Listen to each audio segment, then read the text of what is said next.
Hello everybody, my name is Andrew, your boy Drew right now. This is another video for Gods Unchained. We're making another session, another starter pack session. Today's session is gonna be about the Death Starter Deck. The Death Starter Deck is something that maybe doesn't get used that much right now, but it's definitely a deck that could get you going. And it seems like it always depends on the ladder that you are, which deck might work better, which deck might not work for you. There is some decks that work in general, but let's go ahead and go through the cards of the Death Starter Pack, so that way we make sense out of the combination of cards that we got. So I'm gonna go ahead and pull in the screen right here. This is the starter deck. These decks are built by Petrify. He's the balance manager of the game. So if there's anybody that understands these cards, it's Petrify. Okay? And if you don't like something, it's Petrify. We love you, Petrify. Thank you so much for everything that you do. And thank you so much for the whole Gods Unchained team. They really have put together something amazing. Okay? So now anybody can go and check this setup. I'll go ahead and put the link in the description below, so that way you can pretty much follow through if you wanted to. You can pause the video, go click that link, and then that way you have each card in front of you. But it's very simple in the sense that every card is repeated, so you have two of each card. So you do kind of always get something that you were waiting for, or something that definitely works for you, you know? If you look at the level here, at the level of this build, this is not so much mid, definitely more of a Su deck. As you can see, there's 10 2-mana cards, and then it just kind of goes down from there. So not so much mid, more like a Su, almost mid type of deck. So not necessarily a control deck. Definitely kind of the opposite from that, just from looking at the level itself, the level of the build. So when you're looking at the level, you see how this curves always goes. If you have a lot in the front, it's a lot of Su. If you have a lot in the end, it's a lot of control. If you have somewhat in the middle, it's just like a mid control type of deck. Okay, so we can take a look at the cards here. The first card that we see is Blight Bomb. It destroys a creature with health of 3 or less. So usually you have to get a creature that has 3 health or of less to be able to make sure that it's effective in that sense. So Blight Bomb, Bomb Fly. Every time somebody kills this creature, it gets 3 damage to its god and to the enemy gods as well. We also have the Living Container. It destroys a friendly creature, and then it also has an afterlife. That creature, if it's still on the void, when this creature dies, as an afterlife, of course, that's the mechanic, it comes back. That creature that you just put in the void, it actually comes back, but now it comes back as a with +2/+2, and it puts it on the board.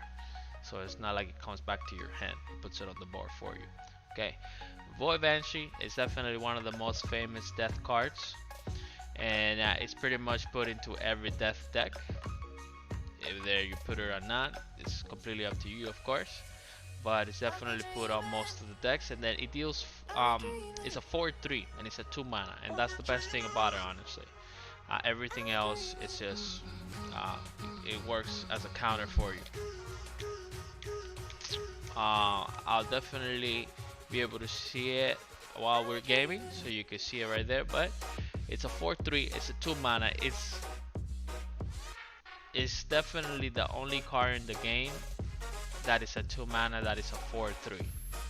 Maybe there's other cards that have 2 manas that have some type of way that they can get to a 4/3 with a roar mechanic or something, but this is the only one that really goes there. I think I'm 90%. I'm not definitely 90% sure on that. Okay, so we got that. Now, the one thing about this is it's so powerful when you do put it, the afterlife effects does deal 4 damage to your god, and it does take the top card of your deck and puts it in your void. So, you know, it's a very strong card, but it does have that counter effect on your right there. We have Raven Necromancer. Whenever a creature dies, heals his god for 2. So either the enemy's creature or your creature heals his god for 2. Again, it's a 2 mana, it's a 3/2. It's a strong card, so it has a little bit of a counter effect there. Fickle Cambion is a fun card. You know, whenever your god gains health, this creature gets +1 health. And whenever your god loses health, then this creature gets +1 strength. So it's always going to get a plus something, depending on what happens to your god. If he gets health, it's +1 health for him. If he gets hit, then it's a +1 strength. Alright, or for her. Does it destroy all the creatures with mana cost 3 or less, including yours? Raise Dead. It summons a creature from any void, so it could be from your enemy voids or your void. Vampiric Skull, burn 1, so that means that it starts already with the burn 1, so it'll be losing 1 health per turn, and then, or every time you finish your turn, actually, that's when that mechanic takes place. And then it also has the mechanic of Roar, and it summons a random creature that costs 3 mana or less from your void, so it brings somebody else from your void as well. This is another one, End Times with the 8 mana. It destroys all creatures. Alright, this is a fun card right here. It destroys all creatures, but summons a 9/9 demonic skull with -1/-1 for each enemy creature destroyed. Alright, and a +1/+1 for each friendly. So -1/-1 for each creature that's on your enemy's board, and then +1/+1 for each creature that gets destroyed from your board. So kind of makes sense that hopefully you have more cards on your side, as it will make it stronger. Alright, those are all the death cards in the death deck. Now neutral cards, we have the Durgar Priest. He heals your god for 4. That's a Roar effect, so when you're dropping it in. A Skeleton Heavy is just a strong card. It's a 2/4. It's a 2 mana. Alright, Viking Bloodward. It has an afterlife effect. It summons 2/1/1 battle roll. Those guys. Summons 2/1/1 of those. Dune Cavalry. It's a 3/4. It's just a strong card with 3 mana. And 4 mana Pharaoh's Guard with afterlife of summoning a 2/1 skeletal guard. So fun deck. I love death actually. Not really my first pick when I first started playing. If you want to know how you pick that starter pack, you can just go ahead and once you're here, if you want to play Constructed or if you want to play Rank Constructed, either or, it doesn't matter. We're gonna go ahead and play Rank Constructed. You click that, go ahead and click that card image right there, and you can pick all of the cards. These are all of the starter packs, and these are custom packs that I have for myself. And we're gonna go ahead and click the first one, Black Bum, as it is the death pack. Let's go ahead and start.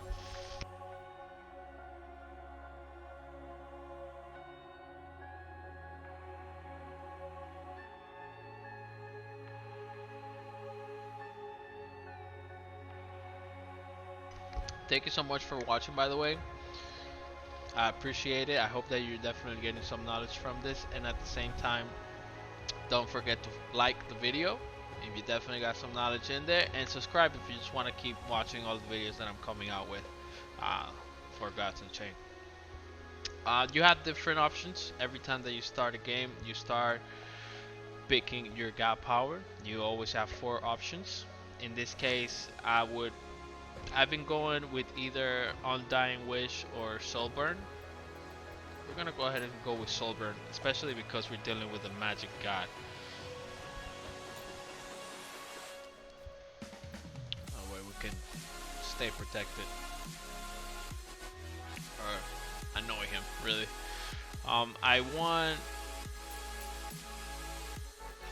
I know after looking at my deck, I definitely have enough 1 and 2s to be able to compensate there. So I'm gonna do is I'm actually gonna keep this 2 right here, and I'm gonna mulligan those 2 in the middle. And it seems like I still got another Doom Copper anyways, but that's fine. It is my turn. The arrow's pointing down to me, so I'm in the aggressive side of the table now because I am getting the first turn, but I really don't have any cards that I feel comfortable playing necessarily, and I don't want to lose my aggressive advantage, so I am gonna put a card already. And again, the good thing about this card is that it does heal its whichever god for 2, but it is a strong card. It's a 3/2, so we want to take advantage of that. It does have Blast Wave. This is a magic cat by the name of Fast X. So we're gonna play against him, and already we can just go ahead and start using our soul burn. It's a creature that has war and protected, so as you can see, that ward effect was taken off. It's perfectly fine. We just pretty much were able to hit that god for 2 already, and we were able to come in and hit it with 3.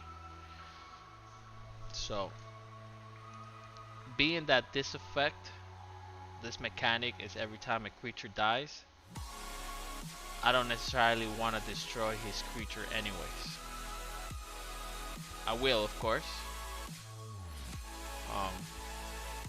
but I'll hit him first. Hitting him will be my priority 100%. The idea is that he's the first one that dies, then he gets killed by him. So we're gonna go ahead and take advantage and put the Fickle Cambion already in here.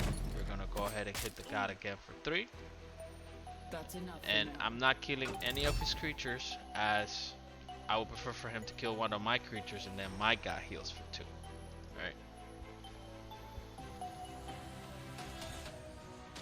So he just threw in a Mana Talk as well.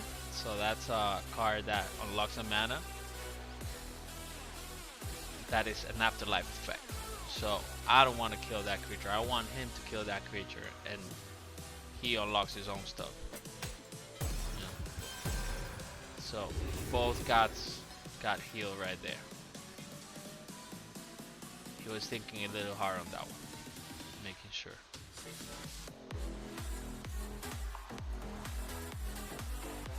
I do have the advantage in that case, since I do have more life. He uses now the Soothsayer. Alright, it has a mechanic of roar, and then if you foresee 3 cards, and he draws 1. He doesn't get to pick which one he draws though. My turn. Whatever the card that was gonna be next, that's the card. Okay, so what we're gonna do at this point is that we're kind of messing with his head a little bit and keep hitting him. So we're taking a Viking Bloodward with the Afterlife of summoning 2/1/1s, and I'm gonna go ahead and use my bag of tricks, and I'm gonna throw Soul Burn to that creature, hit him with 2 again. Hit him over there with 3, and now he's at 19. We're at 26.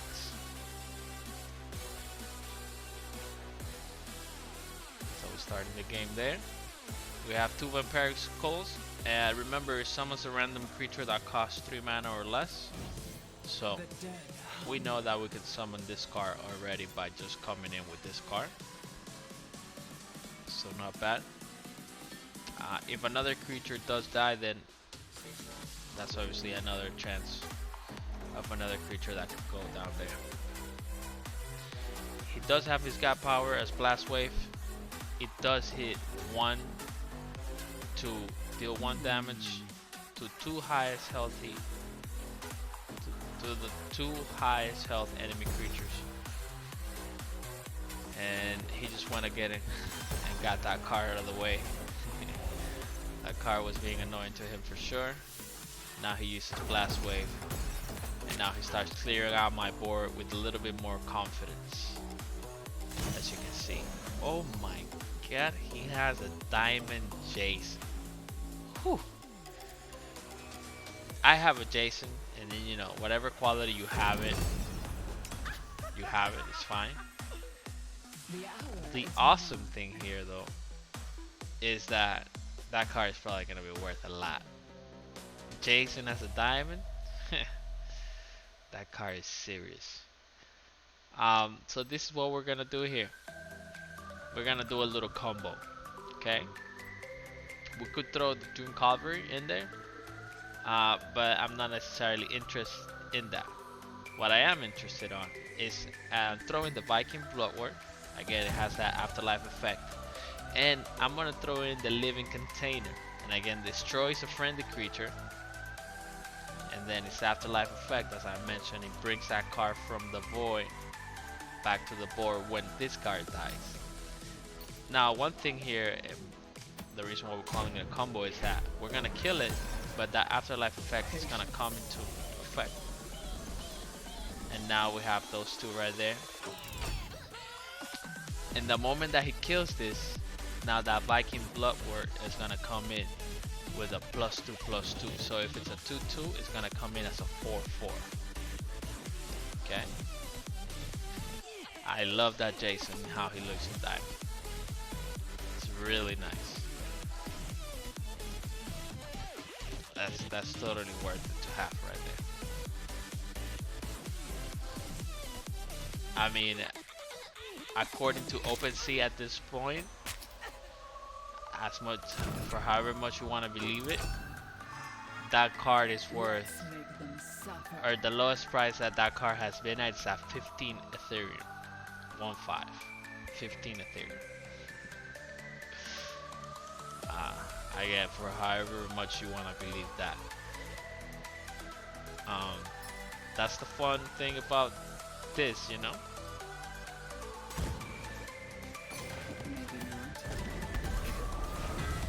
We got that there.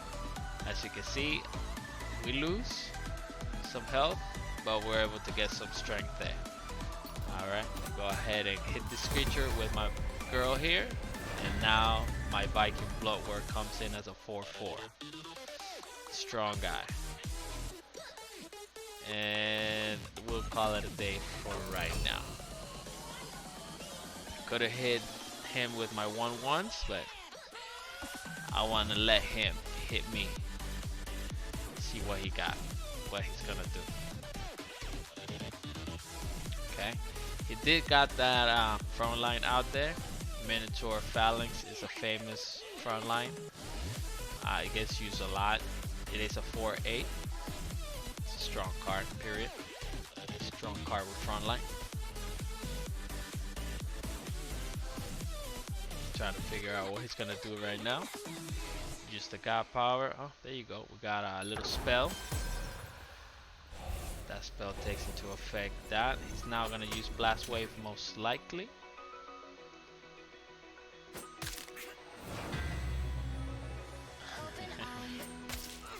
Every time you hit me, it's gonna go up. There you go.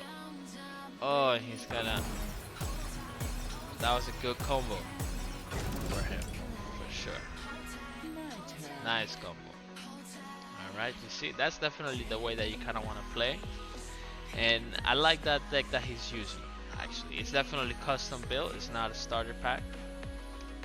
So, I do like that effect that he's taking. And we're gonna go ahead and throw in one of our Doom Cavalries again out here. We're gonna throw in our Bonefly. And we're gonna go ahead and put in some fire here. So 4, 5, 6, 7. We have 10 of life. It doesn't look like we might get this game specifically. You know, you don't win them all. But it's more important for you guys to understand the mechanics of the cards and how they're used. And there you go. Bonefly got killed. He hits 3 damage to my god and his god, and he had 7 as attack, so he was able to take advantage of that 7 hit. So that was just a really basic game. I wanted to show you the cards that are involved in the Death Starter pack and what is it, how is it that you want to kind of play them a little bit. Obviously it's one single game, and we got kicked back a little bit there to our Twilight Shadow, but it's fine. I've actually just been playing with a lot of the starter packs, so I can understand them a little better and help you guys understand it a little better as well. Again, if you got any value from this game, go ahead and subscribe, like the video. I'm gonna definitely be putting some more videos out there about all of the other starter packs and all of some other combos that we can use. I hope you have a great day, and I'll see you around.